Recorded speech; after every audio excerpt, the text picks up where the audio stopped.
Bon bah salut tout le monde, c'est Clément Duhamel, j'ai 18 ans et je suis paraplégique suite à un accident de moto que j'ai eu à l'âge de mes 15 ans avec multiples fractures, hospitalisation de 7 mois et voilà quelques explications de mon cas avec Rémi, un kiné que j'ai eu ici au centre où je vais vous expliquer tout ça. Du coup, moi c'est Rémi, je travaille au centre Calvé. Donc c'est un centre de rééducation où on s'occupe de personnes qui ont des problèmes neurologiques. Enfin, il y a d'autres services, mais ici c'est spécifiquement un service de neurologie où on reçoit des patients comme Clément qui ont des problèmes comme des paraplégies, des tétraplégies.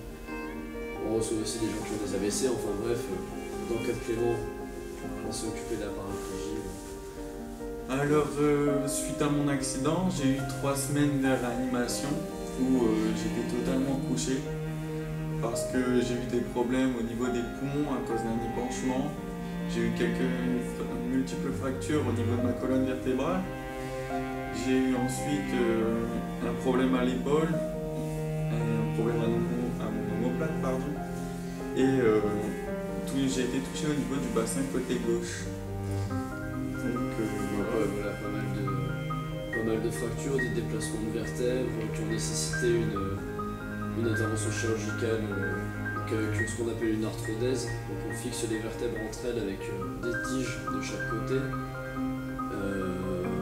Voilà, c'est une opération qui est assez lourde et du coup il est resté quand même 3 semaines dans un service de réanimation où là il y a quand même besoin d'une surveillance qui est assez importante autour du patient, où on s'occupe vraiment de ce qui est vital chez le patient avant de commencer la rééducation par la suite.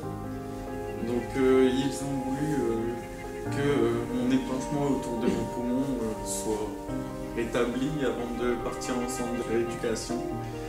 Et donc j'ai fait 3 semaines de kiné-respi car j'étais énormément essoufflé à cause de mon épanchement. Et ensuite, j'ai fait un peu de mobilisation, donc d'étirement quand j'étais couché. Il y avait déjà des étirements au centre de réanimation, il le faisait déjà un petit peu. Voilà, oui, c'est ça. Et j'ai un kiné qui passait pour faire un peu d'étirement car je m'étais en ready et j'arrivais plus du tout à me mettre assis ensuite. Donc après ces 2 semaines intensives d'étirement au niveau de mes jambes, on a essayé pour une première fois de me mettre assis où ça me tournait un peu. J'ai fait des baisses de tension au début à cause de plusieurs temps allongés. Et ensuite, quand tout ça a été rétabli, j'ai été envoyé au centre Jacques Calvé ici pour faire un peu de rééducation et de mobilisation. D'autonomie un peu aussi en ergo. Ouais, et du coup, même avant de parler peut-être de ton arrivée à Calvé, au niveau de ce que tu ressens, tu as de la sensibilité, à quel niveau tu as des... Je sens plus à partir à peu près au milieu de mes abdos, à la 3e rangée, je sens plus du tout jusqu'en bas de mes pieds. Tout, on peut me piquer, me pincer, je sentirai rien. Et oui, quand j'ai eu mon accident, j'ai pas mal pris. Je l'ai tout de suite bien pris et je me suis dit que c'était une nouvelle vie qui commençait à partir d'aujourd'hui. Et aujourd'hui, ça fait 3 ans que je suis en fauteuil et tout va bien. Je suis totalement autonome et tout ça grâce à vous, au kiné, aux personnes qui m'ont soutenu. Et oui, j'ai tout le temps. Ouais, là je vois que tu bouges un peu les jambes, mais est-ce que Non, je bouge pas du tout, j'ai juste un peu de spasticité, bien sûr. C'est... voilà. Ça fait... Ça prend un petit peu. Ouais, là, il n'y a rien dans ce qui fait. Quand on voit les contractions comme ça, c'est rien du tout volontaire. En fait, c'est ce qu'on appelle de la spasticité. C'est des formes de réflexes qui sont du coup plus contrôlées par le cerveau à cause de l'atteinte au niveau de la moelle épinière. Il n'y a plus cette connexion entre le cerveau et les membres inférieurs. Ce qui fait que tous les réflexes, tous ces spasmes vont se déclencher de manière involontaire. Et donc là, il arrive à le déclencher en se penchant un peu en arrière. Oui, en gros, en contractant mes abdos, mes jambes ils se tendent vraiment. Et du coup, les abdos, tu les contrôles Je contrôle le haut, donc en fait du coup ça contracte le bas sans que je le fasse exprès. Parce que moi j'arrive à contracter que les 2 premiers du haut. Parce que l'atteinte est au niveau D6 et en D6 on se retrouve au niveau de l'innervation à peu près des abdominaux. Quand je suis arrivé à Calvé, j'ai mis 3 semaines pour faire ma première heure de fauteuil après mon arrivée à Calvé. Et ensuite j'ai fait énormément d'étirements, j'ai bougé énormément dans Calvé suite à tout ça et j'ai mis 1 mois et demi pour pouvoir sortir et faire un tour en ville pour sortir pour la première fois grâce à mon ergo qui m'a énormément soutenu et fait travailler. Les ergos, en fait, leur rôle c'est aussi de mettre un peu l'environnement en relation avec le patient et donc de limiter un petit peu au maximum le handicap. Et donc là, en l'occurrence, il a travaillé à l'extérieur dans des sorties avec le fauteuil. Il a travaillé aussi ses transferts pour aller sur les tables, comme là il a fait juste avant, pour venir sur la table. Et voilà. Après. Ensuite, suite à tout ça, j'ai réussi à me débrouiller seul au bout de 6 mois en centre. Et du coup, je suis sorti parce que je n'avais plus rien à faire dans un centre de rééducation car j'étais devenu autonome. J'ai ensuite été voir mon chirurgien pour savoir la consolidation du coup de mon dos, de ma vertèbre suite à mon opération de mise en place des plaques. Et au bout de 9 mois, il m'a dit que c'était consolidé et que tout allait bien, mais qu'il préférait encore attendre un peu avant d'enlever les plaques. Donc j'ai attendu 1 an et 1 mois exactement. Et on a ensuite enlevé les plaques. Je suis revenu en centre de rééducation car ça m'a enlevé un peu d'équilibre. Ça a diminué l'équilibre assis parce que là, tu arrives à tenir assis, mais c'est quand même pas facile étant donné que tu manques un peu d'abdos, il y a les muscles du dos qui sont un peu faibles. Donc c'est vrai que les arthrodèses, le matériel chirurgical au niveau des vertèbres va tenir un petit peu à la colonne vertébrale, mais quand on les enlève, on a tendance à s'affaisser un petit peu plus. Et c'est ça aussi qui est travaillé en séance de kinésithérapie, c'est l'équilibre assis. Bon, bien sûr, comme il l'a dit avant, on va beaucoup étirer pour essayer de limiter ces spasmes au niveau des membres inférieurs, pour garder une certaine souplesse aussi, ce qui est très important. Et du coup, je suis très très souple, j'arrive à me plier et tout faire seul maintenant. Même ramasser des objets. Voilà, aller en bas, sur les côtés, du moment que je peux pas y aller à 2 mains parce que sinon je bascule, donc je me tiens et j'arrive à aller un peu partout. Même quand je suis dans mon fauteuil, j'ai de l'équilibre. J'ai un dossier de positionnement pour justement me maintenir, pour pas être non plus trop déséquilibré quand je fais du fauteuil. Voilà.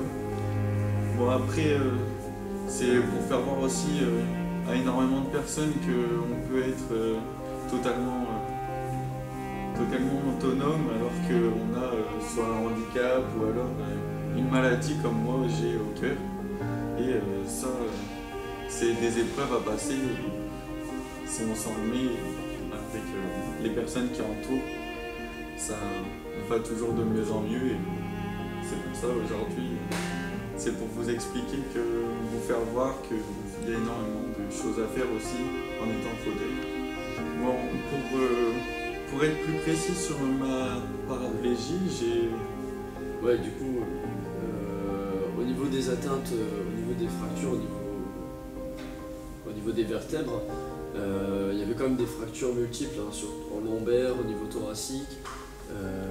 Il y a eu quand même plusieurs étages de toucher, dont même une vertèbre qui était déplacée par rapport à une autre, qui était partie en arrière par rapport à une autre, au niveau des lombaires par exemple.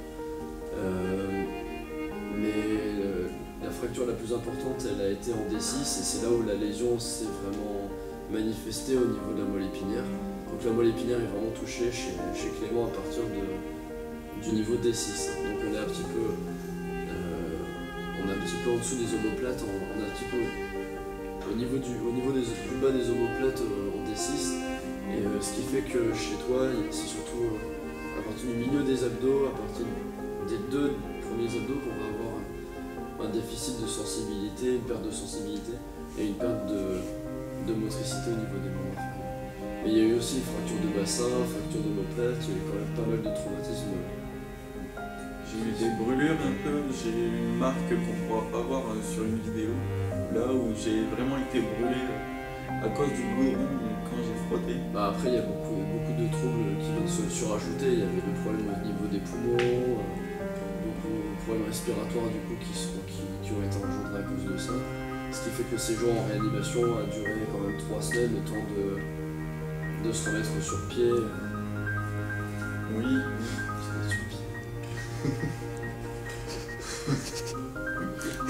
Effectivement. Il y a plusieurs cas au niveau de la moelle épinière où elle peut être coupée, elle peut être comprimée. Et moi j'ai été comprimé et quand ils m'ont opéré, ils me l'ont décomprimé. Mais tous les vaisseaux qu'il y a à l'intérieur de la moelle épinière ne se sont pas rouvrés. Et c'est à cause de ça que du coup je suis resté en fauteuil. Mais voilà, parce que parfois on va avoir ce qu'on appelle des sections de la moelle épinière. Donc là, dans ces cas-là, bon, c'est facile à comprendre. On a la moelle épinière qui est coupée en 2. Et là, forcément, il y a un arrêt du message nerveux à ce niveau-là. Par contre, là, dans son cas, ça va vraiment être une compression, donc quelque chose qui va comprimer la moelle épinière. Et au final, c'est quasiment le même principe que la section. Ça veut dire que les nerfs et les neurones présents au niveau de la compression ne vont plus recevoir de sang et vont dégénérer petit à petit, et donc ce qui fait qu'on a quasiment les mêmes conséquences qu'une section de la moelle épinière au final. Et j'ai entendu parler de plusieurs opérations qui commençaient un peu à se développer au niveau des plaquettes qu'on peut mettre dans la moelle épinière, ou alors moi j'ai fait aussi, je vous mettrai une vidéo où j'ai fait de l'exosquelette et qui est vraiment en totale autonomie. Voilà, où on peut marcher mais avec vraiment un mécanisme. Et ça se développe vraiment en ce moment, car même sur les réseaux sociaux et etc. on peut en entendre parler. C'est vraiment une belle avancée. Ouais, la technologie avance beaucoup dans ce domaine-là, il y a quand même beaucoup de recherches qui est faite. Même au niveau des implantations de plaquettes ou de cellules, il y a des avancées qui se font. Pour l'instant, il n'y a rien vraiment qui fonctionne à 100%. Il y a des essais qui sont faits, mais voilà, il y a la recherche avance et on espère toujours qu'ils trouvent quelque chose. On espère. Il ne faut jamais arrêter de vivre. De toute façon, après un accident, c'est toujours une épreuve, mais c'est pas il ne faut pas arrêter sa vie pour ça. Il faut pas rester dans l'espoir non plus de remarcher à tout prix, parce qu'on se rend compte quand même qu'il y a beaucoup de choses à faire, malgré le fauteuil, malgré... Et justement, je vais vous faire voir qu'il y a énormément de sports possibles. Je vais faire des rencontres un peu avec plusieurs personnes. J'ai d'ailleurs la semaine prochaine une vidéo qui va être, je pense, publiée avec de l'aviron et tout ce qui est avec un plan d'eau, donc du canoë. Et ça sera surtout sur ces 2 sports-là, et la musculation et tout ça viendra. La musculation sera souvent dans mes stories, un peu partout, car je vais en faire tous les jours. Et après, d'autres sports sera présenté en tant que paraplégie. Et donc tu continues un petit peu aussi les séances de kiné Voilà, j'ai 2 séances de kiné par semaine pour un peu d'étirement, et je mets aussi des électrodes sur le bas de mes abdos du fait de ma spasticité et que j'arrive à contracter le haut. Ça me renforce au niveau de mon équilibre, et je vais faire aussi des électrodes aussi sur mes muscles inférieurs pour les entretenir, parce que je pense que ça fera du bien au niveau musculaire et ça fera du bien pour ma spasticité. Et voilà, ça peut faire du bien un peu au corps de faire du sport et de ne pas rester couché ou enfermé toute une journée. Et de toute façon, en message de fin, du fait que je me suis fait sponsor par Debout, je vais devoir me mettre sur mon début. Du coup, à la prochaine vidéo, au revoir. Et puis voilà.